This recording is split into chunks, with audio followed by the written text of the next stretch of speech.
That's right. Welcome to the show. Today is December 13th, 2023. Soto is a Yankee. Otani's a Dodger. Baseball's on fire. And Governor Newsom is trying to figure out how to recoup $86,100,000 in taxes that are not going to be paid to the state of California. Welcome back, boys. What's going on? This deal is breaking baseball, and I always said Ohtani's breaking baseball, but it's not. This is not in a good way. This is another way for those. I mean, I'm one of them, but the wealthy teams to just shit on the little ones, and this isn't good. It seems like it should be illegal. Well, it's not, because if you look at because I have it right here. Someone had tweeted as basically wondering, Jeff Passan, he Passan, sorry. He's asking if basically if MLB is going to challenge the contract. And how they didn't veto that down, because something happened with Judge, I believe. So I'll tell you why. So Article 16 in the bargaining agreement, which directly covers deferred compensation. There shall be no limitations on either the amount of deferred compensation or the percentage of total compensation attributable to the deferred compensation for which a uniforms player's contract may provide. So literally, you could defer $5, or in this case, $680 million of a $700 million contract. The reality is, in baseball and in all sports, really, the league and the Players Association, they don't give a shit as long as you don't leave a penny on the table. And the penny wasn't left on the table here for damn sure. I just, for me though, like I said in the opening, at what point does the state of California jump into this? Because basically what this is, and for those not familiar with the contract, basically Shohei Otani signs a record, what appears to be a record deal, 10 years, $700 million. So for the fair weather fan, you're going to think 10 years divided across the 700 million, 70 million a year. When in fact, he's deferring 68 million of the 70 to years 2034 to 2043. So what he's going to do essentially is he's not going to live in California for those years or wherever he is and not have to pay the 12.3% income tax. Well, in baseball, I don't think you pay it to the state you're living in. I think it's something with, because you are 3 to 4 days in this state and 3 to 4 days in that state. I think there's something with that. From everything I've been listening to, this is the reason he did it. Is because he wants to come off as. Well, first of all, he's making $50 million off the field, just endorsements, $50 million a year. That's what he made last year. I think $50 million. It doesn't matter to him. That was actually, $2 million a year is nothing. That was a surprising number to me. I thought he was going to be a lot higher endorsement wise, but I guess $50 million a year is. No, of course. But I'm just, when you think of a player of his magnitude, you would think that it would be a little bit higher. But so now so anyone endorsement earnings for 2023. I have one nugget for you. This is one of them I was telling you about.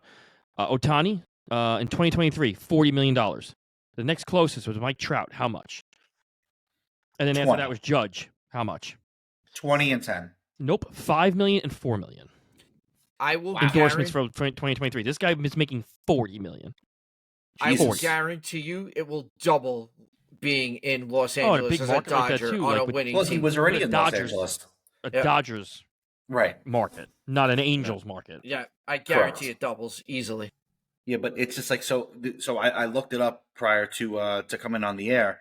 So basically, as long as you're making 1.3 million or more, okay, in the state of, and this is based on marriage. So if you're single in the state of California, as long as you're making over $698,272, you are taxed 12.3% of your income, which in Otani's case, if he did the full $70 million, would be $8.6 million a year.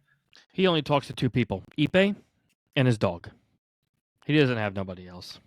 Yeah, I mean, it's crazy. The dog is cute, but so is Ipe. Yeah, well, love heck, Ipe. Ipe is a nice little guy. So, I mean, we're hearing, Jeff, you said, like, this is kind of a way to circumvent for the big boys, to kind of crap on the little teams. Could this be a ploy or the new tactic by the Dodgers to sign these big name players? Because now they're saying they're still in on Yamamoto, and now they're saying they're in on Glasnow. They're in on a lot, like Hater. Like they could just sign everyone. They can do it now. Like, hey guys, this is going to break baseball. This is the same thing like what the Warriors did. This is going to, like, what the Yankees did back in the day was one thing. This is a whole nother thing. Now, eventually, this money, this deferment money, is going to be on the books. So it's going to hurt you in the long run. I mean, obviously, multi-billion-dollar owners, but it's going to come back. It's going to bite you in the ass eventually. But by then, maybe they just bring up their farm system, which is tops in MLB every single year. So, Billy, I'm going to throw this to you. Do you think that, like, so he's claiming to be like, oh, we're deferring it so that the team can build a winning team and win organization, blah, blah. But in essence, for the next 10 years, yeah. But he's basically telling the Dodgers, listen, when I'm not here, fuck you. I don't really care about you. Now pay me $68 million on your books, and I'm not here. Like, no, it is, but at the same time, they're accepting it. It's not like he's fleecing them. They know what they're getting themselves into. So I don't feel bad for the Dodgers at all. I think what he's doing is actually brilliant on his part. He's leaving the money because he wants to win. He finally wants to shake that reputation that most of these athletes have about just going for the money. Like, look at Robinson Cano years ago. Robinson Cano went to Seattle when Seattle had nothing. Why? Because they offered him the most money. So we all sat there and said, you know what? Robinson Cano is not going to do anything. We're probably never going to hear from him. And the most we really heard about Robinson Cano in Seattle was him getting suspended and then traded with Edwin Diaz to the Mets. So he didn't want to live in obscurity. This guy went and he's trying to do it the right way. And they know there to do it the right way, you got to spend money. I'm not denying that. I think that, it's just such a, like, Jeff, like you said, it's such a bad precedent. One thing I can't, like, I'm not mad at Ohtani. I'm not mad at the Dodgers. They're just finding loophole. Like, there's nothing wrong with it. But Major League Baseball, they have to do, like, I mean, that's what's going to stop. I mean, this is going to be the Dodgers do. This is going to be something the Yankees will probably do. Something the Mets will probably do. Toronto. Like, now you're just going to have, like, this ridiculous amount of teams doing this, but teams like Pittsburgh Pirates, like, they're not going to be able to do this. Like, they're not going to get anybody. It's going to hurt. It's going to be hurt baseball. It's going to put a little black eye there. It's going to hurt. See, I look at it both ways, Jeff. I got to be honest with you. Like, I understand what you're saying, but I also see it as the Pittsburgh Pirates, the Kansas City Royals, the A's, they were never going to be in on an Ohtani level player to begin with. So if we start seeing this go into outside of Ohtani, like, just anyone. If we start seeing, like, guys like, again, I'll use a guy that signed today, Seth Lugo. If we start seeing people doing that to get Seth Lugo away from the Kansas City Royals. No, it's going to be the superstars. It's going to be the big boys. Like, that's what it's going to be. It's not going to be like the exactly. easy so signings. Those guys aren't. But you're never going to see an Ohtani, or you're not going to see Yamamoto on the fucking Cincinnati Reds. You're just not going to see it. So that's what I'm saying. Like, I'm not saying there should be a cap, because that's one thing about baseball. I don't think there should be a cap. I mean, they have certain tax brackets, obviously, but it's just it's going to hurt. Baseball's gonna it's gonna hurt the fan. Like, it's just gonna hurt. It really is. I think it's where I think super teams are not a good thing. Correct, and I think to your point, what I think where it's gonna hurt is that the playing scale is not even. Like, parity is very good in sports. Like, that's the one thing, like, with the NFL that I do kind of enjoy, is that on any given time, any team can beat anybody, and then there's always new teams emerging that you didn't expect. There's a lot of parity in the sport. If you allow this to continue, you're going down a really bad rabbit hole that you don't want to go down. like I understand like he probably looked at it as like he was doing this like with sincere, genuine thoughts in his mind, like, hey, I want to win a championship and I want to help out. But the way this went about, like there's at some point MLB has to step in. But the problem is that they're going to be going up against probably the biggest monster in the world, which is the MLB Players Union. You know what I'm saying? Which is a beast of itself. And I'm telling you guys, there's got to be some repercussions from the state of California. We are not talking pennies here.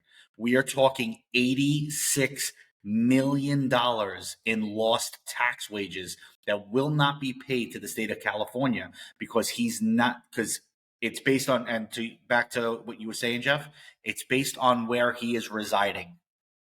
Because that's how I was listening to it. I asked a few. So the pay is based on where you are residing. So most teams reside in their hometown. There's no guarantee he's not going to live there. I mean, he's lived there since he came to. But again, would I know? Would you know?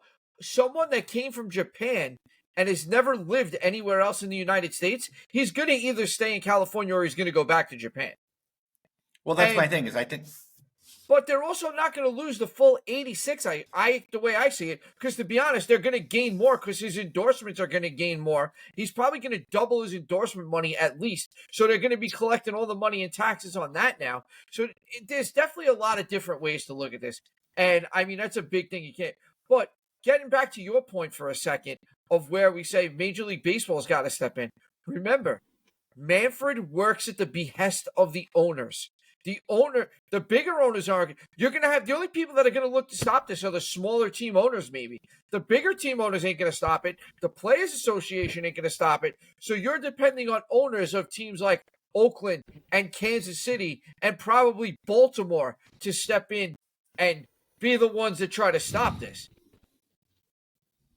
We have a live capacity audience here. I'm trying to figure out, because I know there's something that goes on where with the players paying taxes. It's so like just it's very convoluted. It's very confusing. I'm glad I don't have to deal with that. I was on Otani contract TikTok today. That's all it was. My whole For You page for TikTok today was either Tommy DeVito or Shohei Otani's contract. That was the only videos I saw. That's the only things worth looking at. And it was a sound clip from, I believe, Hot Stove on MLB Network, and they were basically saying how this money is deferred because he's going to reside in Florida, Tennessee. Basically, they were using Mookie Betts as an example. Like, hey, talk to your money people. We're going to pay you. We'll pay you after, but so that none of this is like super tax eligible. So where like you're not on the hook for an insane amount of money because supposedly for the players that are chasing the money, like you said, Billy, California is not an ideal location because of the big tax, the tax rate. Dude, 12.3% income tax. It's insane. That's a hefty number. It's insane. It really is. I mean, there's got to be something there because I mean, realistically, he could turn around and say, "Well, if I couldn't defer it, I would have never went to the state of California." Real simple. Right. And then they would have gotten nothing. Forget 86 million. And that was all his idea. The couple of million, the million they're gonna get from him, the millions they're gonna get from him. They would have never got those either. Because believe me, they're going to get millions. That economy in Los Angeles is going to thrive because Shohei Ohtani's there. It's a different show than we've ever seen. This isn't Aaron Judge staying in New York. It's bigger than that. It's bigger than Francisco Lindor and Pete Alonso in Queens. This is Ohtani. He brings in people fly from another country to come watch this man play. The money he's going to bring to Los Angeles as a Dodger, the eyes that he's going to bring there on a winning team, Los Angeles is going to be just fine. I got to be honest with Well, you. he said wherever he signs, like he doesn't want it to be like the Beatles. Like he wants to be able to walk around and stuff. And the only place you can really, in reality, that he can do that and not really get bothered that much is California. It's in LA. I mean, granted, wherever you go, I mean, you're Shohei Otani. Like you're not just going to go somewhere and go unnoticed. It's just not going to happen. But that was one of the things that I know he was thinking about. Was he doesn't want to have to, have somebody else go out and get his breakfast. He wants to go out and just walk. He wants to do his own thing. And honestly, that was the only place he can really do that where he wouldn't get bothered. I mean, listen, kudos to the guy. That was his idea, the whole deferring the money. That was all him. Like he said, he gave that opportunity to basically all the teams that he spoke to. I'd love to know. He was always going to the Dodgers, though. Let's be real. Like there was no. But so, like, I want to know what was that the other night when we're all sitting here reporting like assholes that he's on a plane to Toronto. Okay, here we go. So, you want to know what? This is wild. Here you go. This is the conspiracy theories are out there, and one of them, which is it seems very likely that something like this did happen, because the guy that reported it was Morosi. Morosi is that guy's. He knows like he's not a Nightingale. He's not Stevie Boy 95342 on Twitter. He's a legit source. So what they're thinking happened was because all this stuff with Otani was supposed to be hush hush. Anyone spoke about it, you were out. I think that alone was awesome because it kept it quiet. It kept people like just guessing what was going to happen. What the conspiracy theories are saying right now is they think Otani's team may have leaked something out saying that he was on a plane to get the Dodgers to go up more in money because they're like, fuck, he's going on a goddamn plane. We got to keep him here. And that's how we got the $700 million. It was a scare tactic that worked because on Friday night, they were talking to Dodger official, front office employees, and they were all scrambling. Like, what are we going to do? We can't let him go there. He's going on a plane right now. We can't. That actually happened. So they think that that's what happened. They think the Otani team scared them into making it more money, and then boom, that was it. I mean, I think that was the number. If he did, it seems like it's doable. It doesn't seem like it's really far fetched. No, if he did that, genius. Because you got Morosi. It's not like I said. You didn't get a schmuck. You got John Morosi. Like that's a legit. One thing I learned is after this is the only person that I will trust anything. It's Bob Nightingale. No. Jeff Passan. That's the only guy. Okay. The only guy I will listen to. Everyone else, I feel like Nightingale's. He's constantly wrong.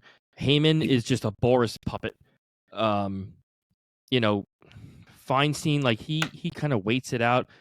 Ken Rosenthal just tweets things and gives people like congratulations on being the first one to tweet that out. But I think Jeff Passan is the only guy in baseball that you should listen to. Shams had it first.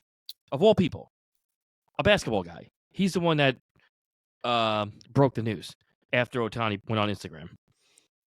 I mean, and if you really look at this too, guys, not for nothing, the Dodgers were the perfect team to make this deal. Betts is already under contract. Freeman's under contract. There's nobody else there on that level. So there's nobody that's going to expect the same treatment there. And what I mean by that is, look at if he went to Toronto, and how could Toronto give him this deal with Vlad and Bichette 2 years from free agency? How are you going to take care of Otani and you're not going to take care of your own? They would have put themselves in a real weird situation there had they been the one to make a deal and defer. What if they got deferred? What if they deferred money? And it was only $2 million. Then you pay. That's what I'm saying. Like that's where this would have had to go because you're not going to not take care of your own. But now here, Betts and Freeman are already taken care of. There's nobody else close to that level in the organization, so they don't have anything to worry about. Honestly, I think it was always the Dodgers. I don't think there was any other team that he was ever going to go to. It was always the Dodgers. Listen, everyone said it was going to be the Dodgers. 2 years ago, last year, this whole offseason, everyone said Dodgers. Vegas is never I think wrong. it was always the Dodgers. Vegas is never wrong. Vegas always had the Dodgers as the overwhelming favorite. Everyone had the Dodgers. So a little off topic. We're now talking about Shohei Otani.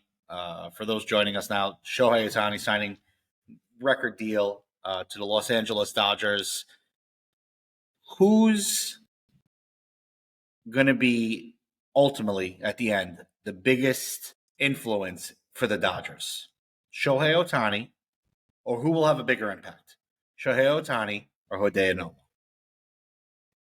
Otani, because he's doing pitching and he's hitting. Otani. Nomo never hit. I'm not talking on the field. I'm talking about all the other variables, right? Like Nomo came over with a big name. Like that was a It's huge. gonna be Otani. There's no one bigger than Otani in Japan anymore. You have no idea what you're going to say.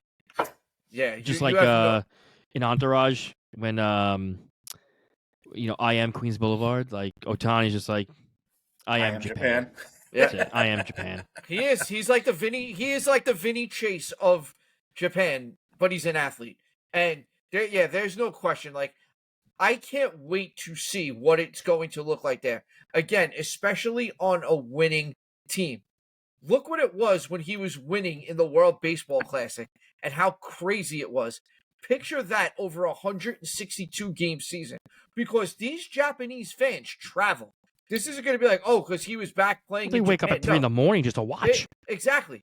Wait till you see the ratings. Wait till you see how much money they get now, with more and more people buying the MLB package over in Japan because he's playing on a winning team now.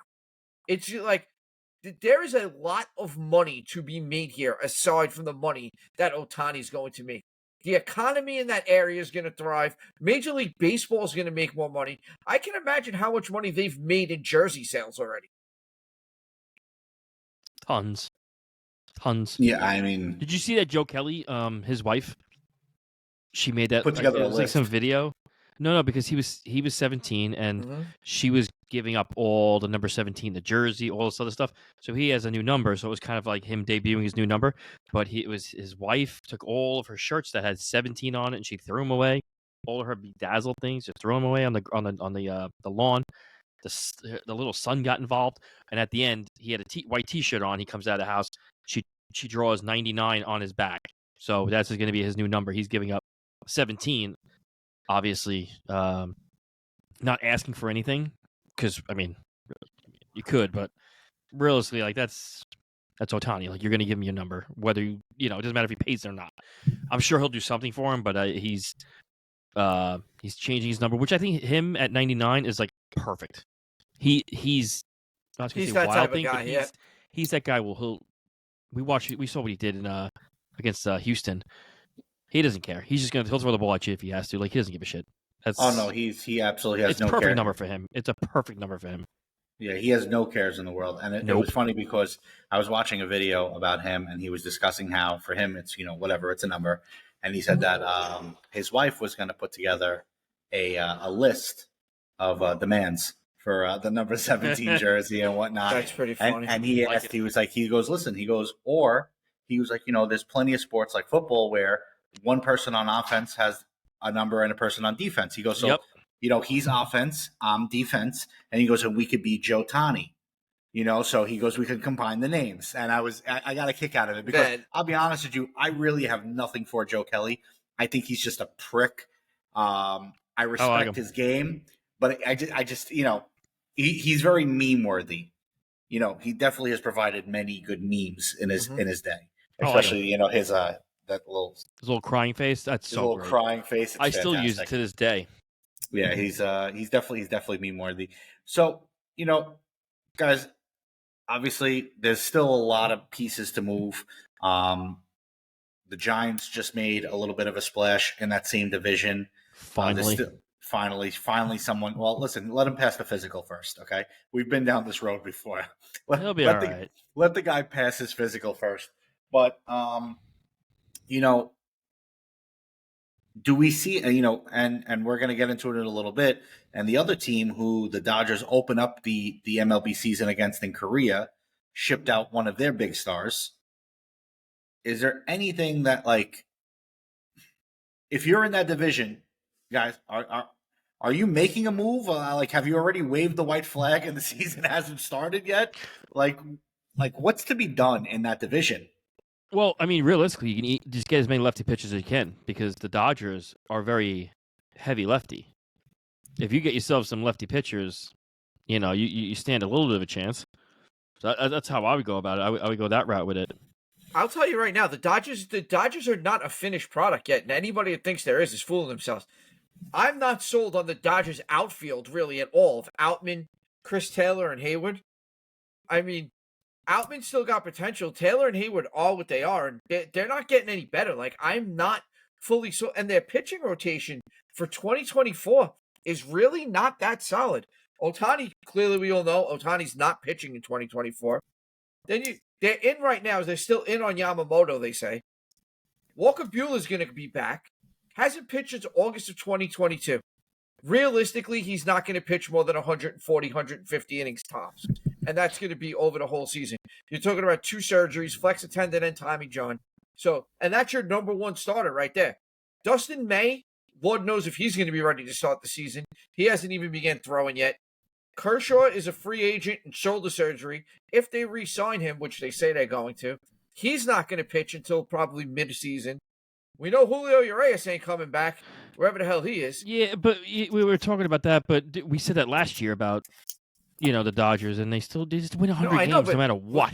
Like right now, who's on the team. They're gonna hit themselves into 90 wins. They had 100 wins last year, right? And now they just added Otani. I mean, right now they got Bobby Martinez. Yeah, they got Bobby Miller and Pep Hyatt in the rotation, and they got a bunch of. They've got Ryan Yarbrough, Emmett Sheehan, Michael Grove, and Garrett Stone. That's Gavin Stone. Excuse me. That's the Dodgers rotation right now. Well, you got no. I don't know if you mentioned. I didn't hear if you mentioned him. Did you mention Tony Gonsolin? No, Tony Gonsolin's out for 2024. Is he? Yeah. I'll double check that right now.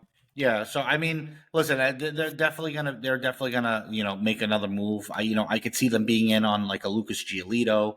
I could see them being in on anyone they get, they just turn to just correct. Studs again. Like look what they did with Hayward. Hayward was nothing anymore after he left Atlanta, and all of a sudden, like this guy just rejuvenates his career. That's where I don't know what they're doing over there, but it's unbelievable. It really anyone that goes there just turns into like they're just studs. No, exactly. It's the fountain of youth over there. It's fun. It's so crazy. And Billy, I know you mentioned Kershaw. A lot of rumors around him potentially joining one of Jeff's favorite pitchers, Mr. DeGrom, in Texas. And that's been the one or another move. And they were saying how, like, imagine the Texas Rangers, come the All-Star break and they get back Kershaw and DeGrom off the IR. That's some duo. But yeah, that's been the rumor out there for the last 3 years of Kershaw's 1-year contracts. It's been Texas or the Dodgers. He's either going to stay with the Dodgers or go home to Texas. I don't know, but I don't think the National League West is a foregone conclusion at all. The Diamondbacks just went to the World Series, and they just signed Eduardo Rodriguez. They're getting better. You cannot count San Diego with the offense they still have remaining there out, the same as the Dodgers. But but their pitching is you're talking about the Dodgers pitchers. They're the worst. The thing. If they can rebound pitching wise, they have the lineup to contend with anybody. They have the hitting there to contend with the Dodgers. Still, even after, they still have Machado, Tatis, Bogarts. They still have guys that can hit there. Yeah, I mean, right now, the Padres projected lineup, if no other moves are made, it's going to be Yu Darvish, Joe Musgrove, Michael King, Matt Waldron, and Pedro Avila. They lose Josh Hader in the back end of that bullpen. I get what you're saying, Billy, but it's like, for me, this is a tall mountain to climb. Are we realistically going to expect the Diamondbacks? Like, listen, the Diamondbacks started out as one of the hottest teams in baseball, fell off a cliff, and then got super hot second week in September and rode it all the way to the World Series. Yep. But it's I can't see Colorado being No, they're out. competitive. Just, No, just no, don't worry about that. San Diego, I have a feeling that the fire sale is still coming. Otherwise, like Jeff said, the cartel is clipping somebody else. Okay. The cartel Okay. has to be some sort of an owner. So in now that. we're down to the Diamondbacks Has and to the be. Dodgers, and and the Giants. I'm sorry, the Giants just made the move with Jung Ho Lee. yeah, Jung Ho Lee. I was going to say something really bad. So they made it Jung Ho Lee. So as long as he's there, this is not a close division. This division might be over by the All-Star break. I'll tell you right now, if the Giants somehow land Yamamoto, they are a lot closer to the Dodgers than anyone might care to admit. They don't have a terrible team. They don't, but they just it's not like on paper. That's a No. But bad. No, I think the bad. Dodgers are the team to beat, and they're always going to be the team to beat. At least in that division. The Dodgers They'll are lose going... in the NLCS or NLDS. They usually do. But regular season, those dudes. I can't see the Dodgers not getting one of the top line starting pitchers that are available by a free agent or trade. And to me, if they miss out on Yamamoto, the perfect addition is Glasnow. 1 year. If they don't re-sign him after that, Otani slides right into that top of the rotation spot that he was in, and it's a win-win situation. I'm looking at the Giants roster right now. Yamamoto would be nice. Pitching is definitely their strong point, right? Solid pen with the Rogers brothers and Duvall, basically in the closer. So right now they're projected, again, with no other moves moving forward. Logan Webb, Ross Stripling, Kyle Harrison, Keaton Wynn, and Alex Cobb. Those are your five. Okay, so obviously you get Yamamoto. Everyone's, I'd still say Logan Webb is the ace because he's very good. Cy Young Yamamoto votes slides for that in guy, yeah. Yeah, so, but I'm looking at their hitters. Listen, it's cute to keep running out a team of like scrappy players, but after a while, you need a legitimate star or something to make you. Guys, the starting lineup right now would be Blake Sable, Lamonte Wade Jr., Thiaro Estrada, J.D. Davis, Marco Luciano, Mitch Haniger, Mike Yastrzemski, Michael Conforto, and Wilmer Flores. Who the fuck are you scaring with that lineup? Jung Ho Lee, who just signed with them. Okay, so you take 2015 Mets right there. They went to the World Series, buddy. Okay, how'd that work out for them? I don't think they got there. Again, the Diamondbacks got hot at the right time. Who on the Diamondbacks was scaring you? Corbin Carroll. I love Corbin Carroll. Lourdes Gurriel, Ketel Marte, Gabriel Moreno. They have a solid squad. Yeah, they do. They have a solid squad. Good.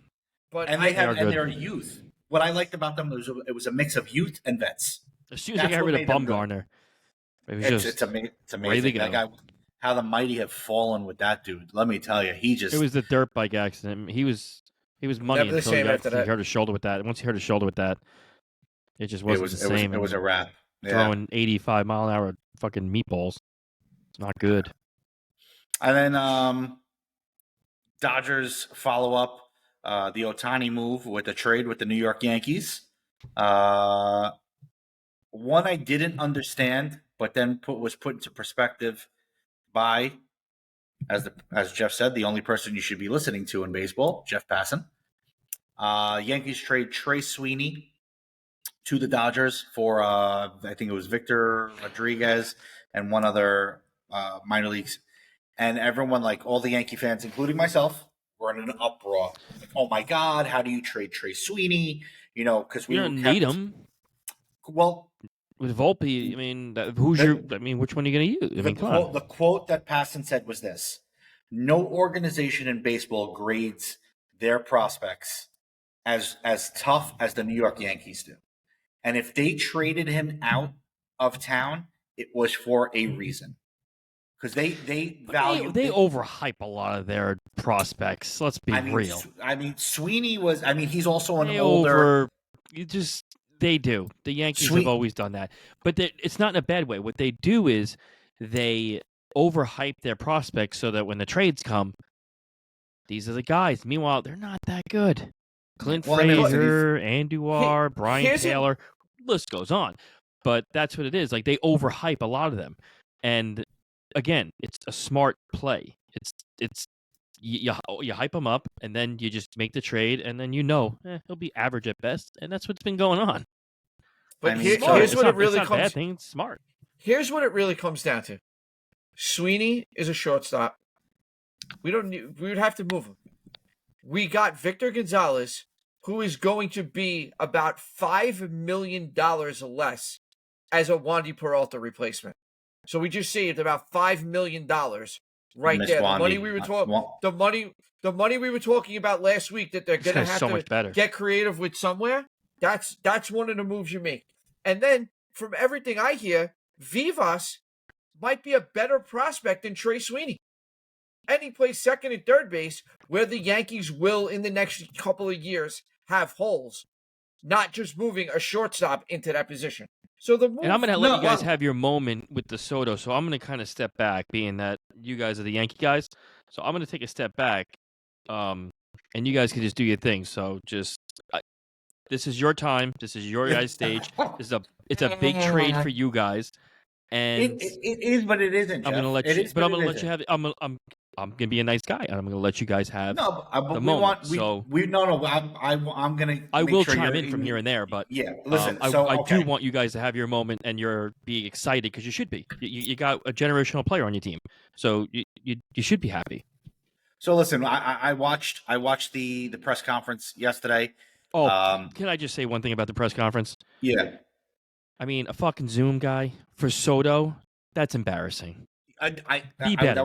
Be better, Yankees. That Be was better. going to be the first words out of my mouth. That's That was come really on, dude. bad. That was I wasn't expecting that. Disrespectful is what it is. I don't know if this. I think this was just more of a media like asking questions. This wasn't like the actual press conference. Yes, where it's it gonna was. Be like presenting the jersey and the whole nine and like this. That's the Yankees do that better than any team in baseball. What, So Zoom? cut your shit. So when it's time to present him with his jersey, and I'll be honest with you, I'm going to ruffle your feathers right now, Jeff. I have a feeling, okay, there's a reason they haven't announced when the press You're conference gonna get is. Yamamoto too, dude. You're gonna be doing Soto and fucking Bellinger. That's what you're doing. Listen, I'll take Soto and Hader, according to anonymous sources. So I'll take Josh Hader. Who's anonymous? In the group chat. Oh, our group chat. Yeah. Okay. Our anonymous. I like it. The secret group chat. He who shall not be named. Yeah. Yeah, but just our little you ray of guys sunshine. have your Soto powwow right now. I will. I'm going to step back. So, right. So again, it is good for you guys. So I'm being a dick aside, it's exciting. So I'm going to let you guys have your moment. As we mentioned earlier, the New York Yankees did finally acquire the big lefty bat that every fan has been clamoring over for the last 5 years. In a deal with the San Diego Padres, the Yankees receive Juan Soto as well as outfielder Trent Grisham. In return, the Yankees send out right-handed pitcher Michael King, Johnny Brito, Randy Vasquez, and Drew Thorpe, along with everyone's fan favorite catcher Kyle Higashioka. Billy, I'm going to ask you this first. What are your thoughts of the package that was sent out to San Diego? First reaction when you saw the trade, did you think it was too much, not enough, or just right? I'm fine with it. I like Michael King. I've been a Michael King fan for the last few seasons. He was very good for us. Michael King was not going to be the reason why we didn't get Juan Soto. Couldn't let that happen. There was nobody in that package to me that should have been a reason we did not get Juan Soto. And I'm confident in the fact that we are going to re-sign Soto to a long-term deal. So what we gave up is going to be an afterthought once that is done. And I know the criticism is going to come, if it doesn't happen. I'm not thinking about that right now. The Yankees are thinking about 2024. And in 2024, this is a move you have to make for now. Like Cashman said, he wants to get this back to being the mecca of baseball. And this was the first big move to do it. Yeah, I mean, listen, in the press, the media thing, whatever the hell the Zoom call, okay, whatever you want to call it today. Juan Soto was very well spoken. Basically said, hey, listen, all talks of an extension, push it to the side. If they want to talk, they know who to call. He goes, but my focus is here. My focus is to bring a championship. Listen, the kid's young, but he is a World Series champion. Okay, he's won it before, so he knows what it is. That he was talking about, how he looks. He's looking forward to watching Judge firsthand. Play in Yankee Stadium. He's excited. He's got excellent numbers in limited at bats. I think he's only had like 20 at bats in Yankee Stadium, but of the 20 at bats, 4 of those were home runs. So we're expecting him to continue what he does. He led the league in walks. But like you said, Billy, the package, it actually surprised me more teams weren't on it. And someone actually, I'm convinced they listened to the show because they quoted you basically saying the Yankees were smart to have done the Soto deal when they did because of the result of the Otani disaster, because they said that had they not pulled the trigger when they did, Toronto would have been all over Soto. Absolutely. And as they should have been. They would have been idiots. Toronto, if San Francisco was still in on Otani and they didn't start coming after Soto, I think the Cubs, I think there would have been a few more teams in on this once the Otani situation stopped. I just don't understand. I mean, Jeff, as an outsider, I meant when you saw this deal, did you think it was enough? Because personally, like for me, I'm looking at what we gave up, right? Michael King's a 29-year-old pitcher with a blown elbow. Okay, Higashioka is a career backup catcher. Brito, Vasquez, okay. The only real person that we haven't really seen play was Drew Thorpe, but like, I'm actually shocked. Absolutely fucking fleeced them. When I saw what they gave up, I was like, Jesus Christ, here we go again. You just give up nobody, and get an amazing. Now, I don't think they're going to give up a crazy amount, and I think the only pitcher in that whole deal that even might be worth anything is Drew Thorpe. His numbers are pretty good, but who knows if he translates? But I mean, literally, you guys gave up scraps. You gave up nobody. Yeah, and I'm not trying to be a dick. I'm being honest. Like, I think you guys gave up nobody. I think that everyone that was in that deal is not good.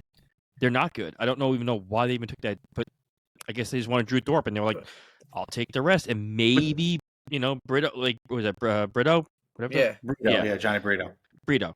So I think what happened was that he could be something. So like, okay, but we got Drew Thorpe. That's our main guy. And the rest were all throw-ins. Like Michael King's elbow exploded. Like you don't know what's going to happen there. But there's no way you're telling me San Diego did not shop around. There's nobody else. I have no idea how that didn't happen.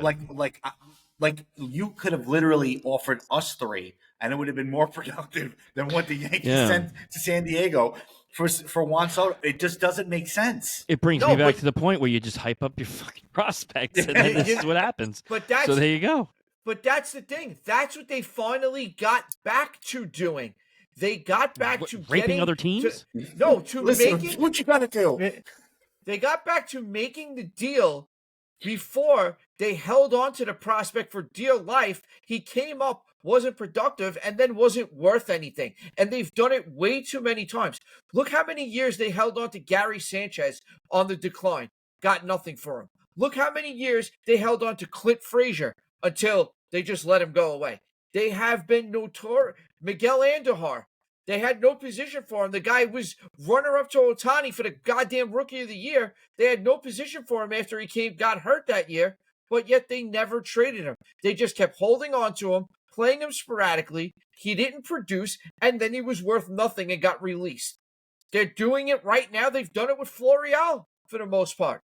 They have a bad reputation doing that. They finally went... because their prospects that you guys gave up for Soto is just as shitty as the other ones. But I'm saying, Same but they thing. finally did it before they came up to the mid. These guys pitched a couple of innings. They weren't up there season after season for a couple of years, proving that they couldn't do it. I mean, Michael like the King Yankees had a decent amount of innings in there. Burrito, I felt like, they showcased him a little bit this year. I mean, they didn't play like, No, 3-4 seasons, but they had enough. Higashioka. The only person that didn't have any time was Drew Thorpe. That's the only guy that you have a question mark with. But Brito Everyone and else, Vasquez still, it was a cup of coffee per se.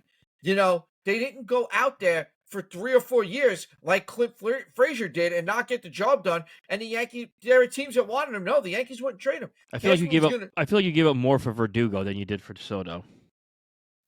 It's possible. I mean, I could see that. Like I said, that was the part, Jeff, that didn't make any sense. That was a good me. move, though. It 100% because it checks off so many boxes. Because good player, a very good player. I mean, now as a Yankee fan, for the first time in a very long time, we have a balanced lineup. Depending on whose projected lineup you're looking at, it's either DJ or Volpe leading off, Soto 2, Judge 3, Rizzo 4, Stanton 5, Verdugo 6. It's left, right, left, right, left, right, left, right. This prevents Rizzo and Stanton. I mean, I wouldn't use those names. I get what you're saying though. Like, listen, Rizzo, if healthy, I think Rizzo and LeMahieu have been battling injuries. Rizzo, when he was healthy, age. Well, whatever the case may be, but he was at one point he was carrying the Yankee team. He was raking. Until he got hurt last year. He was raking. That's what I'm saying. This Yankee Stadium is made for a player like Rizzo. Made like you couldn't draw up a better hitter to play in Yankee Stadium than Rizzo. Yep. Maybe once. And the thing is, it gets us to where I said last week, you have to lengthen this team. And this helps lengthen this line. We got Verdugo now down into the 6 hole. Like, you're lengthening the lineup. It's not like we used to look at 6 through 9 in this lineup for the last 2 or 3 years and we wanted to puke. I just think that Rizzo and Stanton aren't two guys I would use their name. That's just me.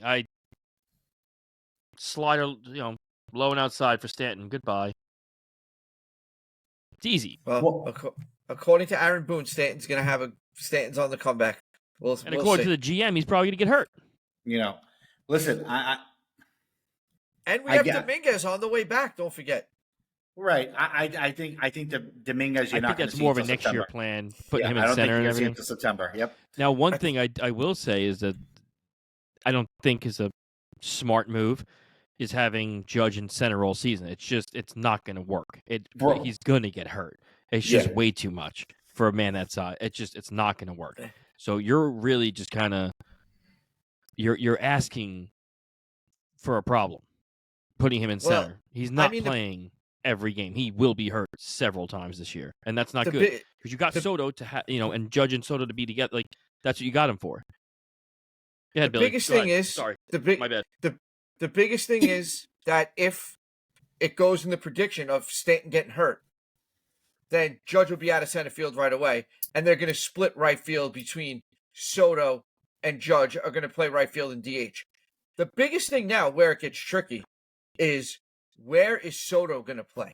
Because you gotta look at the times right now. If you want Soto to stay here, you got to put him in the position he's happy in. And if that's right field, that's right field. So that means you're going to take Judge this year. He's going to be the center fielder. And then after this year, Judge is going to be the left fielder. And you know what it ultimately leads to? It's going to accelerate Aaron Judge picking up a first baseman's glove in the next couple of years. I got news for you. Time out. Okay. Juan Soto is a career left fielder. He played right field in Washington. But he's played left field ever since. He is a career, he is left field. He might have played right field in Washington, but he is a left fielder. And that's where he wants to be, is left field. As a lefty, you want to be in left field. It's a tough left field to play in too. Exactly. That's what I was just going to say. That it is a very difficult left field. So, and he's not the one knock on Soto, if there is one, is he's not the greatest defensive outfielder. No, he's a terrible outfielder. Statistically, he's probably one of the worst. But this is where a Trent Grisham comes into play. This is where you have Verdugo. Like, so you're gonna play. You still have Cabrera. You still have pieces to move around, right? I still believe that they bring IKF back because he actually did finish out the season. And he's that super utility. They're going to use Cabrera. They're going to use Cabrera and Peraza in those roles. It's the same thing they just did with Victor Gonzalez with Peralta. They're going to save $5-6 million there by using one of those guys in those same roles. Perhaps. I mean, like I said, for me, I like to reiterate your point on the Dodgers. I don't think the Yankees are a finished product. I for the Yankee fans that are like jumping up and down, like buying World Series tickets right now, slow down. We're not anywhere close. We're not any closer today than we were 3 weeks ago before Juan Soto was on this team.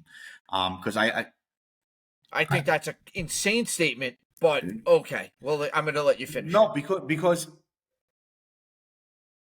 they have way too many. Listen, Juan Soto fills a hole. Yes, he fills one of the hole. But this team is not one player away. This team is many players away. This team has a gaping hole in their rotation. They need that pitching more than anything.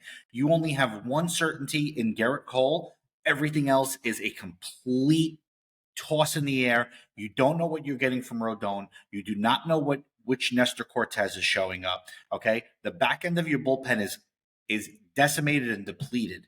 Okay, because Boone just burns through them. Like Snoop Dogg.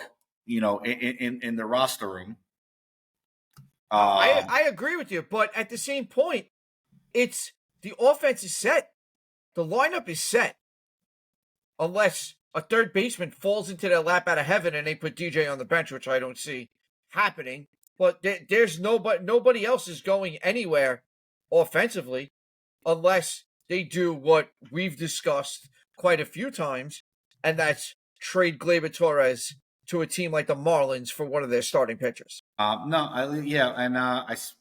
believe I just saw that one of the Marlins pitchers is just opted for season-ending surgery, if I'm not mistaken.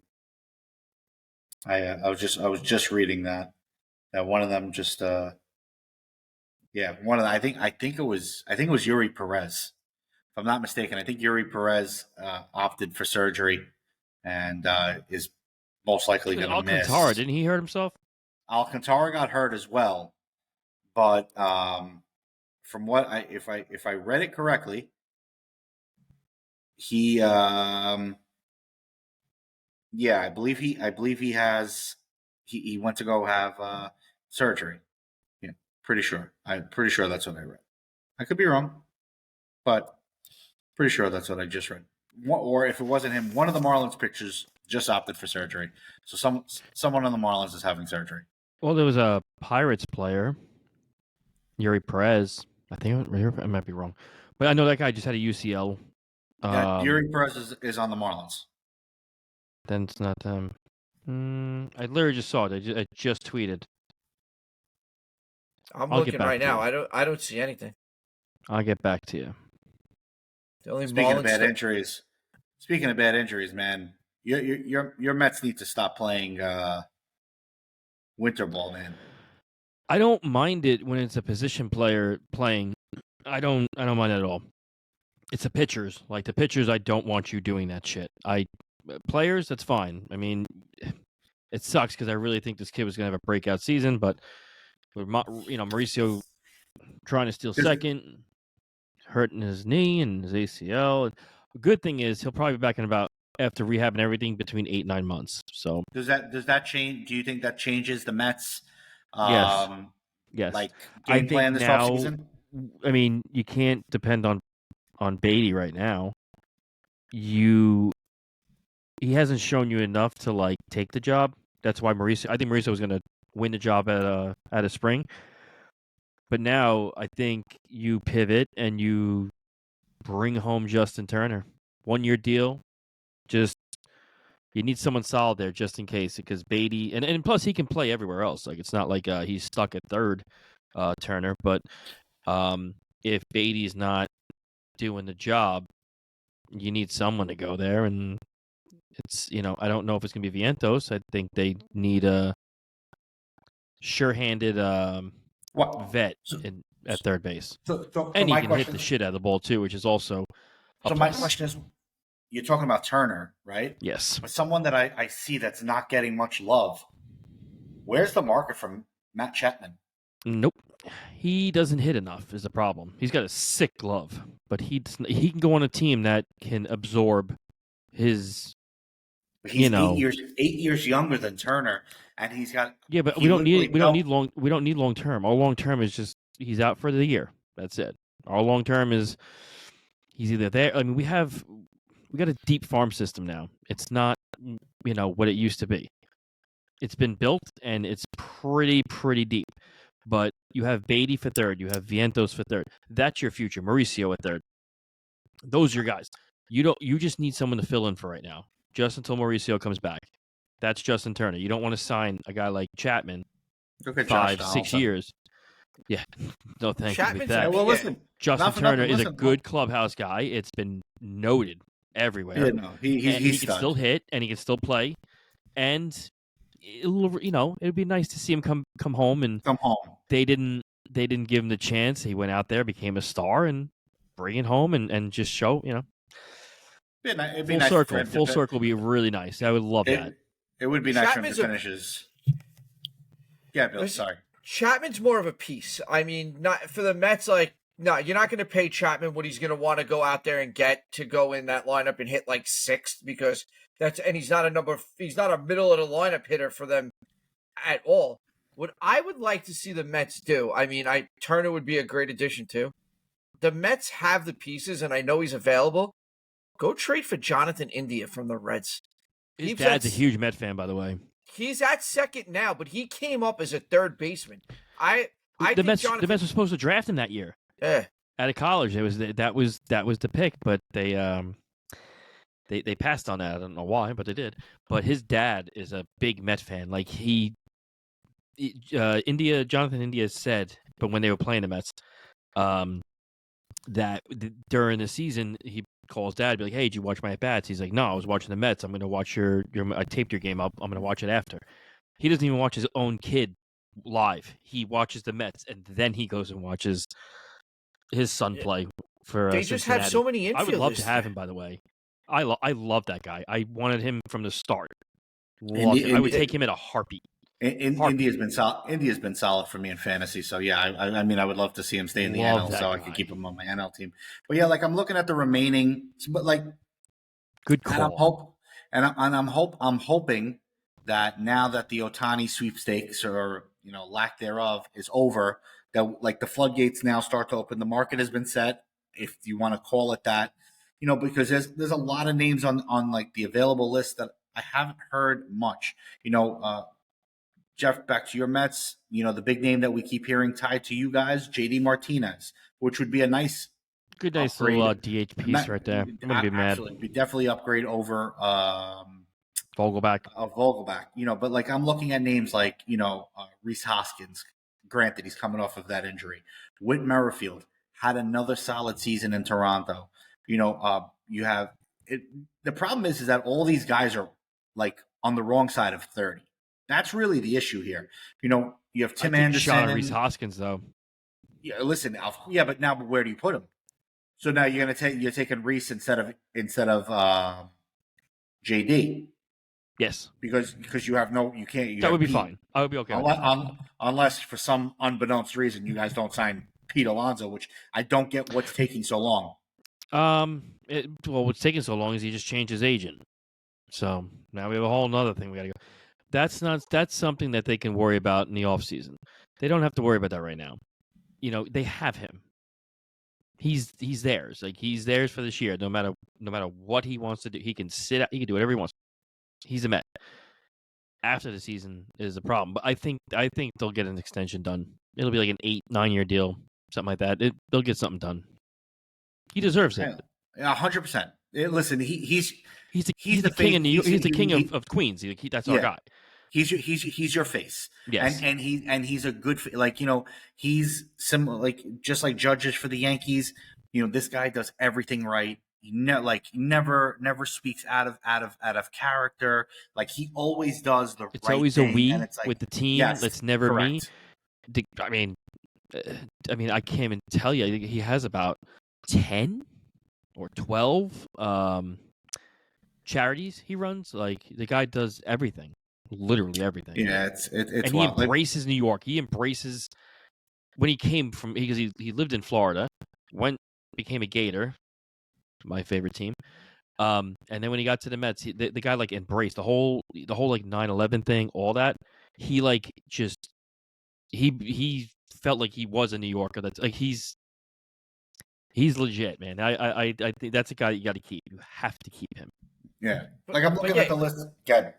Getting back to Rhys Hoskins for a second, that is a perfect signing, because I have a funny feeling Hoskins is going to end up being like a 1-year prove you're healthy deal. Of course, 1-year deal right now. Yeah. Defer for 15 years. You're going to see Rhys Hoskins end up with like a contract 1 year, like $8 million, with like another $4 million in incentives, and you're going to be like, why the hell didn't the Mets just do that? He's going to end up like in Cleveland or something with a contract like that, and you're going to look at it and go, Toronto. what? I could see him in Toronto. Right? Exactly. You're going to just look at something weird and go, why the hell didn't we just do that? Like, I think that would be a great fit. DH for the Mets for 1 year. He's an NL East guy. Get healthy. Right in. And you know what? If it ends up only being 1 year, it ends up only 1 year. I think it's a good move. Yeah, no, definitely is. Like, I'm looking at the list of available players. There's only 2 available players worth the shit younger than 30 years old. Those 2 are Ahmed Rosario and Cody Bellinger, who has been heavily tied to Toronto. I don't know if his wife was stringing us along with the picture of the Toronto the skyline. Yeah, it was a little weird. It was convenient that she's there the day after Ohtani signs. But he's looking for a huge number 2, guys.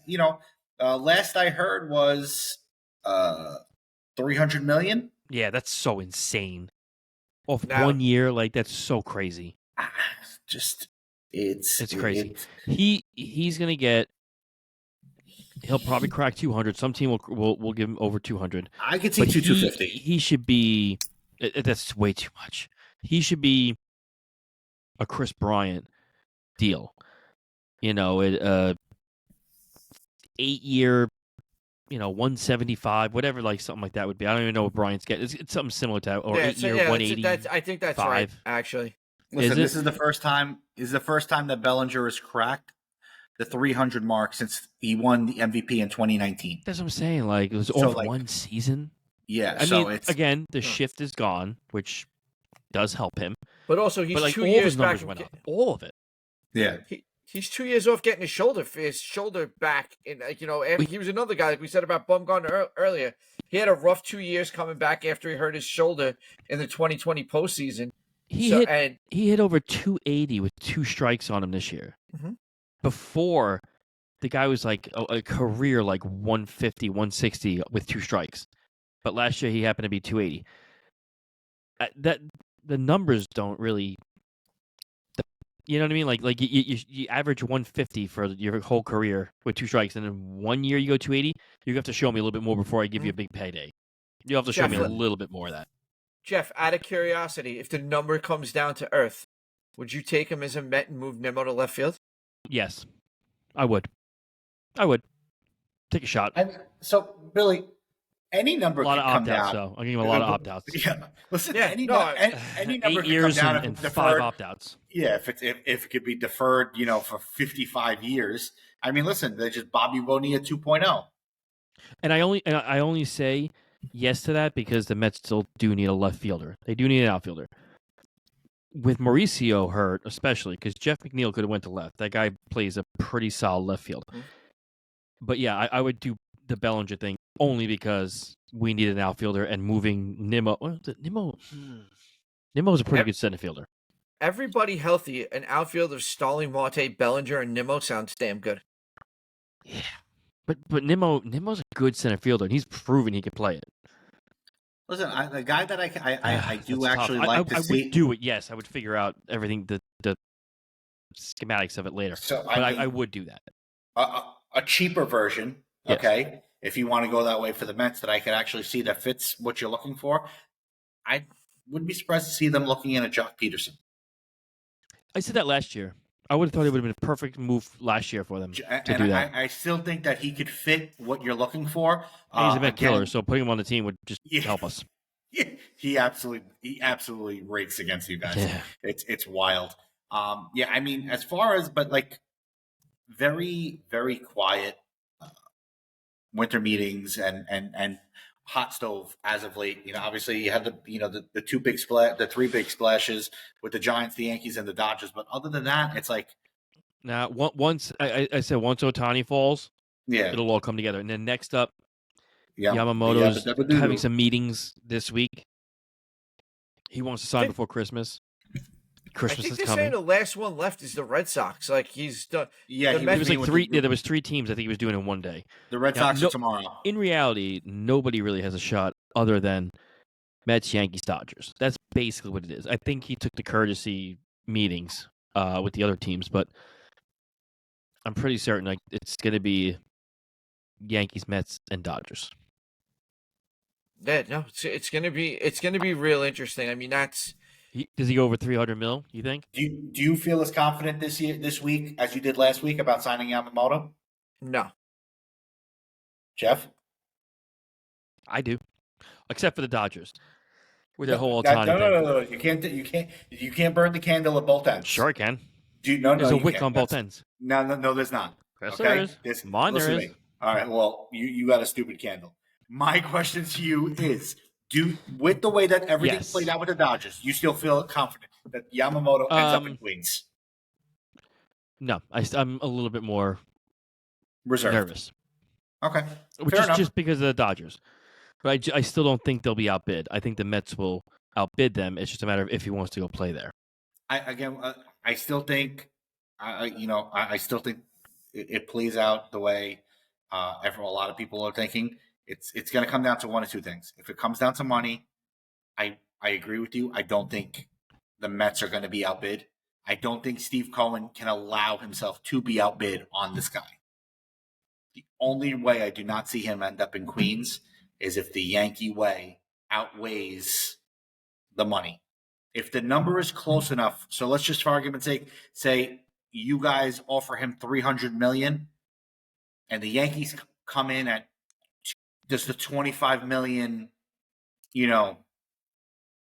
does the Yankee way absorb the $25 million? Because we've spoken in previous episodes that the Yankees are the be all end all in Japan, and the Dodgers, but more the Yankees. Not really. It's up there. Yes, it's prestige. It's that's what they think about. That's all it is. But the Dodgers is the same thing. Like they love the Dodgers. Like that's the two teams overseas that everybody always they know. Yeah. Yankees, Dodgers. It's because they're the 2 oldest teams in the world too. I get it. Also, Jeff, you guys watch Brooklyn Nine-Nine? No. I've caught episodes, yes. Oh, well, not a lot of it, but very sad news that the captain Holt, real name was Andre Brower, passed away yesterday. Like for real? Yeah, for real. Yeah, he passed away. That sucks. 1962 to 2023. Damn, rest in peace, young. Rest in peace. Yeah, very, very sad. That was one of those weird shows that had like a little bit of a cult following. It was like either you watched it funny. or you didn't watch it. It is funny. What's the name of the main? Andy Samberg. Andy Samberg. Yeah. I only remember him from his music videos. They were fantastic. Yeah, they're pretty good. Yeah, they're pretty good. Yeah, I mean, I know, Jeff. We agreed not to speak about he who shall not be named, but he won't be returning to his team. So we'll just leave that alone. That's all I'm going to say about it. One big thing, the pitching dominoes will start to fall after Yamamoto. I think they're waiting on he's going to set that market now. And then you're going to see the Blake Snells and the trades. The tweet came through before that the Mets, their backup plan, they're going right to Snell. Are which I'm like kind of okay with, but like I don't know. He either gives you Cy Young or he gives you absolute shit. It's so annoying because like my phone has been going off all day with like Twitter Met alerts. Fan base, by the way, too. Met fan base, like it's just they can't.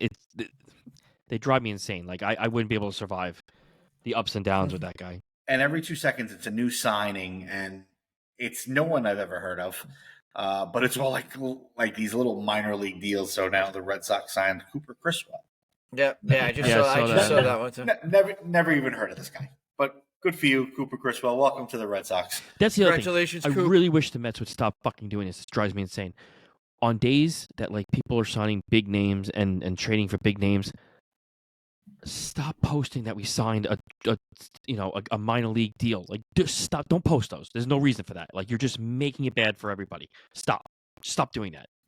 Just sign the guys and then we figure it out in spring training. I don't want to hear about it. Like Soto gets traded and the Mets will, sign, Gary Fucksmith. Like I don't care. Like don't post that. Just fucking stop it. Only big names. Other than that, I don't want to hear about it. Well, were you happy to see your boy sign today for an insane amount of money? Lugo? 3 years, fair. 45. That's a fair deal. That's a lot of money. $15 million a year, guys. That's where we're at right now. It's not the same. So $15 million is Yamamoto 20 years ago. What's $40 million a year? That's what he's gonna be in the $300 million range. Yeah. If the Kansas City Royals had he's $15 double million, what Seth Lugo is going to be. He's going to be $30 million a year. That's what he is. Sick. That's where the market we're in right now. Yeah, if the Royals had $15 million to spend on a pitcher, Seth Lugo was the best they could come up with. And that's what I'm saying. Like, it's really shitty. Like they were in a bidding war with like other teams, like the Red Sox. Like how did the Red Sox not outbid? Because they need pitching. Royals, they should be embarrassed. How do you get outbid by them? It's so bad. We're the Royals. We don't really do anything, but we're the Royals. Maybe the Royals sent Tommy DeVito's agent to the Red Sox and negotiated. That guy's so great. Let me tell you, I'm starting to like think the conspiracy theorist of like that's a staged family. That's not really his family. is really because, dude. Listen, I come from a pretty. I am kind of waiting for like a reality show, like. Did you ever see Did you see that tailgate? The jury duty. Yeah, I wanted to be part of it. Me too. The jury duty or whatever on I think it was on Amazon or whatever it was, or one of those streaming things. But it was like there was one guy who was real and everybody else was actors. I'm not saying that football players are actors, but do you think like it'd be like a reality show with Tommy DeVito? Would be pretty insane. Like the whole thing. He's an actor. Everyone's like, he's just really good at football. They're all characters. His dad, his mother, his friggin' agent. Like, what is that? Everyone's having dressed a great like time. Junior Soprano. Look at this one. Yeah, dude. It looks like Junior Soprano. $55 million a year with Danny Wilkes, or this is Jersey Mike's. Just like it's great because like you're watching them at the end of the game. He's throwing himself over everyone. I'm like, dude, this is they're kissing each other on the cheeks, man. Listen, it was so funny. If nothing else, I'm super happy for Giants fans because your season had gone to shit. This kid kind of revives you. You need something to cheer about. Yeah, you have something. And listen, you're one insanity. You're one game out of the playoffs. Realistically, not going to happen considering you got to see a really fucking pissed off Eagles team twice in the next 3 weeks. But it's it definitely is. It's fun. This is what makes sports fun is when you get these out of left field storylines. This whole thing changed my Christmas wish this year. Oh, I want to go spend Christmas Eve with the DeVito family. Oh, 100%. Oh my God! I can imagine what the feast of the seven fishes is going to look like in that place. They're going to have 14 fishes. 7 fishes are for losers. Yeah, it's wild. that's going to be a lot of fun over there, Oh, man. See, Jeff called him Uncle Junior. To me, I look at him, and all I see is one of C's friends from Bronx Tale. Oh yeah, 100%. The four aces. I'm just waiting for Joe Shade to come out. They're all a bunch of jerk offs. It's Slick. He's the biggest jerk off. Yeah, it's great. But listen, I mean, the kid has no fear, man. The kid has no fear. Nope. He's willing to, he's willing to do it. But yeah. But he's doing it. Just shows you what they've been saying since they got the jobs last year. Shane, give us time. We can develop the quarterback. They're developing this kid. Tommy DeVito is as blank of a canvas as you're going to get. And I'm not saying he's going to be their franchise quarterback, but at the worst case scenario, they're developing a damn good backup. And oh yeah, you've had Tyrod Taylor, who spent a couple of years now in Dable's system, and now Tommy DeVito in his first NFL system. We all have to agree, both have played better with the same line and the same weapons in 2023. Both have played better than Daniel Jones. My dog has played better than Daniel Jones. I've said it for forever. Daniel Jones is the biggest waste. I feel actually, you know who I feel the worst for? The guy, well, he's in the middle on my screen, but the guy wearing the white hat. That's who I feel the worst for because he invested $100 of his money to get a T-shirt designed for Daniel Jones, only for Daniel Jones to wipe his ass with everything. Like that's what I feel. Then he got hurt. Yeah, then he got totally fucked me. Like, yeah, totally fucked me. Yeah, I feel that's who I feel worse. No, I feel bad for no one but Jeff for having invested his hard-earned money to develop a T-shirt for this piece of shit, and I hope he never sees the field again because you know what? Man. He's trying. doing it. Yeah, This is such a huge vote of confidence if I'm a Giants fan in your coaching staff. Absolutely. That's all I'm going to say. We'll leave that at that. That's enough football for today. No, mind if I circle back around really quick with baseball? Yeah, of course. So, just saw this tweet come through, and this is Jim Bowden. His predictions, per The Athletic. Yamamoto to the Dodgers, 9 years, $304 million. Mets, Blake Snell, 6 years, $162. Cody Bellinger, 7 years, $181. Hader to the Rangers, 3 years, $63 million. And Rhys Hoskins, these are all people that we spoke about today. That's the only reason why I bring this up. 1 year, $15 million. Those are his predictions. Did he say? I don't know if I missed it. Did he say where he's predicting Hoskins or Bellinger to go? Bellinger, Cubs, 7 years, $181. Okay, and Hoskins? Giants, 1 year, $15 million. See, I like that move for the Giants. That's a move that makes sense because now nobody likes to sign with them. No, Julie over here. Jung Ho Lee, he signed, but he doesn't know any better. He doesn't know. I mean, this is true. Once he finds out that they're the ones that signed Arson Judge, yep, it's going to be bad. Arson Judge and Juan Soto. Hey, but we're not going to leave the NFL. I'm not leaving the NFL tonight without poking the bear. Jeff, what the fuck? That's all I have to say. Bad game. What the fuck? Bad game. No, that game, all it did was it solidified what should have been already the case, and that's Tyreek Hill being the MVP of the league. 100% the MVP. I said that last night. I said that guy is the MVP, and if last night doesn't really show that, then I don't know what else that needs to happen. I don't. If there's ever a year, like we've called this the quarterback award for quite a while now. A wide receiver's never won it before. Exactly. If there's ever a year that a quarterback should not get this award, it's this year. And it sucks because he's going to break the record for receiving yards. I mean, last night kind of hurt because he was basically out for a lot of it. But obviously they got one more game they're going to play. But he was going to beat the record in Week 17. Yep. So it sucks. Hopefully he still gets it, but it's a short week. I think they play the Jets this week. So yeah. he should get 150 here. Gotta make up. I swear to God, I love Twitter. I really do. Right. I really do love Twitter. It's a cesspool of shit, but I do love it. No, there's a picture up, right, from Fact Sports MLB, and it's got a picture of Freddie Freeman and Shohei Otani side by side, and it goes, great. I go from having a teammate who wears eye black to one that engages in tax evasion. What has this league come to?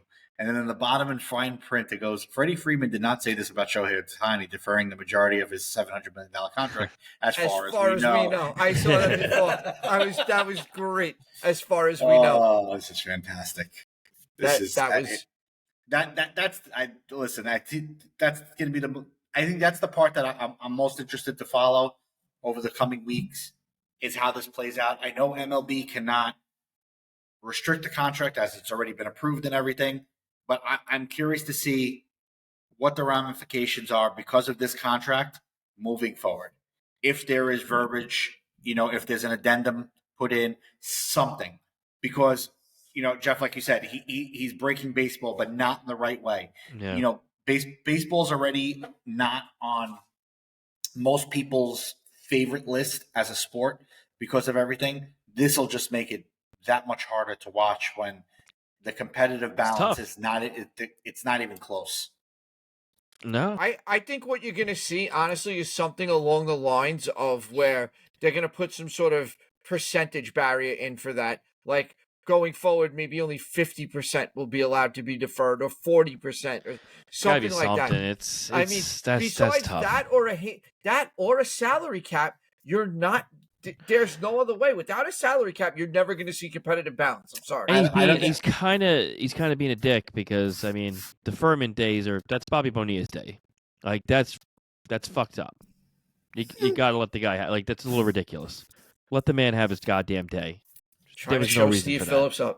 So was that? So I'm forgive my ignorance. Was that a real tweet by Steve Phillips? Yes, it was, because I saw him on MLB Network yesterday actually say it out loud. That is fantastic. That is absolutely fantastic. Yeah, I watched him on Hot Stove yesterday actually say that what was in the tweet. That is great. That is I got a good laugh out of that tweet because I'm like, if he did say that, kudos to him for going along with it. Obviously, it's been a long-standing joke, but now the Mets are off the hook, I guess, right? Yeah. We should never hear the Mets should never have to hear anything about Bobby everybody Bonilla. loves to do it. They think it's funny. It does not matter. Like Steve Cohen said, he goes, I kind of want to make it a day. I want Bobby Bonilla to be here, and I want home games every July 1st. And give him a big check. Present him with a big check, and we want to just drive him around the outfield. Like that's what he wants to do. You might as well lean into it. It's everyone thinks 100%. It's the greatest joke. Absolutely. As if nobody's got deferred money. Like you know who's making more money this year than Ohtani? Ken Griffey Jr. Deferment. Yep. What did he do for Cincinnati? Nothing. Bobby Bonilla did more for the Mets than he did for Cincinnati. It's just it's crazy. I mean, the biggest problem with baseball, though, Joe, is the fact of how many owners you have that just don't put money into the on-field product. You have teams like Oakland, Kansas City for the most part, Baltimore, who, with everything going on with the family there, they haven't signed anyone to a multi-year contract since, I think, Chris Davis, for Christ's sake. But these guys aren't putting the money into it. And that's where the real lack of competitive balance is. You look at Hal Steinbrenner. I'm a Yankee fan, and I'm not just... Hal Steinbrenner said, we try to always put the money back onto the field. Steve Cohen is putting the money onto the field. The Houston Astros do a good job of putting money onto the field. Toronto's working on doing it. San Francisco would love to do it if somebody would just take the goddamn money. The Dodgers do it. But you have so many other teams out there. The Pittsburgh Pirates don't do it. You have so many of these teams that don't put the money into the on-field product.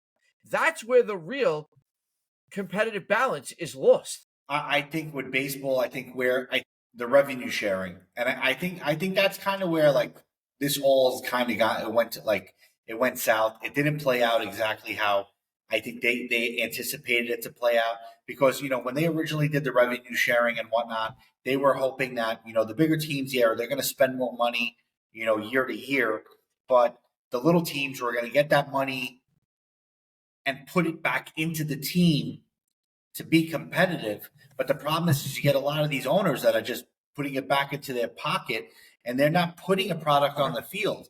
Like my thing is this is like the Oakland A's or whatever the hell they're going to be called nowadays, right? Vegas A's. The Vegas A's, but they're not going to be the Vegas A's until I think 27, right? 28? It's either 27 or 28. 27, 28. But my thing is this, is that you've gotten the agreement to build a new stadium, to move your team, everything, right? Wouldn't you as an owner, right? Wouldn't you as an owner want to invest into your team to build some anticipation of the move, like as opposed to just basically just letting the wheels fall off. Listen, if the A's win 40 games this year, that would be miraculous. Absolutely. And like I said, that's what there should be a rule that at minimum 85% of revenue sharing needs to go into your payroll. Should be a rule. No, what I think they should do is just the luxury tax money that you get, it's put on put on a card. Like you get paid and you can only use it for this. You can't put that in your pocket. Like you have to use it all. And if you don't, you lose it. That's what they need to do. Because the amount of money these teams are getting and they're not doing anything about it, like they're not even like helping out their own stadiums. That's like criminal. They're going out there and they're taking the money that a team like the Mets are putting into luxury tax because the Mets put the money into their on-field product and they're putting it into their pocket, and that's disgusting. That's what I'm saying. Like you should be able to profit that. You should be there should be a rule like the luxury money that you get. You have to use it. It's something. If you can't afford to put a competitive product on the field, you don't belong. You should be forced to sell a team. Any major sports franchise, and that's in baseball, football, hockey, basketball, whatever. You should not own a franchise if you cannot put a competitive product on the field. Oh my God, I just realized my hair is a disaster. I just got it. I just saw a tweet come through. Jeff, I want your opinion before we get ready to wrap this up. What do you think the reaction would have been if instead of the LA Dodgers, it was the New York Mets and it was Steve Cohen who signs this deal with the deferment and everything? Do you think it would have been more of an outrage? Major League Baseball would have declined it. All the owners would have gotten together to find a way to get rid of it would be everywhere. Like I'm telling you, every owner would go after Steve Cohen 100%. There is I just saw it and I was like, that's such a great point. I'll see. Just doubt in my mind. It says every imagine owner would be they would have their torches like coming to his house. Like it would be 100% like that. Yes. Yeah. So the quote, scumbags. The tweet comes from at Mets Hype. It says, imagine Steve Cohen and the Mets signed the best player in MLB for richest contract in MLB history, but managed to only pay $2 million a year for the next 10 years and deferred the rest of the $700 million. Zero chance MLB would let Cohen get away with it. The minimum, the min codes started spending. They created a new tax. Yeah, that's what I'm saying. Like they made a tax bracket after this guy. Yeah. If he found a loophole, because he's very good at loopholes, but if he found a loophole to do that, there would be a huge investigation, like just day one. Like the second he did it, like that would be it. I'm telling you, it kind of pisses me off that. I wanted happens to the Mets. Like that would be This would never go down. This would never go down. Yeah, no, that would have been a lightning rod right there. Yeah, absolutely. It would have been a disaster. And speaking of, and we're going to end the show really quickly. News comes out of NBA and NHL. The owner of the Wizards and the Capitals is taking the team out of Washington and moving them into Virginia. Now, is this going to be called like the Virginia Cap? or is this just like one of those things like the Giants and the Jets play in New Jersey? I see. I don't know, but considering that he's moving him to Northern Virginia, Yeah, so he's moving. Alexandria. Alexandria. So he's moving him pretty far off from DC. Mm-hmm. I'm curious if they're gonna go through a name change, especially the Capitals. That's kind of like a long, the Wizards or whatever. The Wizards have already gone through a name change with the Washington Bullets. They went from the Bullets to the Wizards, but the Capitals is a long-standing Well, you got franchise. to change So that I'm name because curious. you're not. Washington is, capital of the United States. Like that's Right. whether the Capitals. Like Right. you That's have to what change your name. You sound like an idiot. Right. The Virginia Capitals. It doesn't make sense. I'm curious. It could be a situation like the Giants and Jets where it's New York. I don't think so. I read this. I actually mentioned this to Jeff right before we came on, and they've already approved an 8 million square foot arena. They're looking to do big things there. They're not going to let that play. Oh, keep calling him Washington. I don't foresee it happening. I think they're going to be renamed Virginia, and I don't know if it wouldn't be the first time the Wizards went through a name change. They remember they were the Washington Bullets, and I love that name. That name was changed already. So, and the Capitals, out of Washington, the Capital name kind of doesn't make sense. I don't know. I don't see them remaining. I think this is a big deal. This is Virginia Vultures. This is bringing pro sports to Virginia, who has never had it before. So I would imagine they'd want their state. Yeah, they signed what was I going to say? Washington, D.C. Mayor announced legislation on Tuesday that would support a complete renovation and modernization of the Capital One Arena. I think the basis of all of this was that the arena hadn't been renovated in such time. So basically saying that Washington passed legislation would provide $500 million of the $800 million required for renovations over a 3-year period, beginning in 2024, and it has it's already backed by the city council. So this was basically them saying like, "Hey, this is our last ditch effort to keep you guys here." But it looks as though the owner has made his decision to move it to Northern Virginia. Apparently, an announcement may come as soon as tomorrow, from what I read earlier. Well, I'd be intrigued to see if they have like the New Jerseys. Usually when they announce that, they'll have like the New Jersey names and all that crap. But yeah. Hopefully they don't name them the Virginia basketball team. Oh my God. Washington should go back to the football team. I kind of liked it. I hated it at first, but now I was like, I kind of like this. This is actually way better. I don't like the Commanders. I like Washington football team. I think would be good. Supposedly, there's a big movement to get them back to the Redskins. Yeah. So who knows? But that'll be a topic for next week. Gentlemen, made it through another fantastic episode. Hopefully next week we talk about Yamamoto's signing somewhere. Listen, we spoke it into existence that we were going to get Otani for this week and possibly Soto. We got both. So from your mouth to God's ears, let's get Yamamoto. Hopefully Cody Bellinger and a few others. Hopefully I think if Yamamoto goes to the Mets or the Yankees, we do an emergency pod. I'm always down. I always have the microphone. Barring certain work things, like be tough. Yeah, but it's tough. I think emergency podcast is as long as he doesn't sign. As long as he doesn't sign in the last week of the year, which is Hell Week for us gentlemen in the car industry. I'm down for it. But it's going to be. It should be a fun end to the hot stove. Hopefully we get a few signings, man. I hope it starts right before Christmas. Be perfect. Yep, we got. And then everybody wants to know what they're doing. You know what I mean? The players they want to know what's going on. And don't forget Saturday NFL starts this week. We got a 3-pack of games, and then bowl season is upon us. Yeah, it's gonna be fun and exciting, gentlemen.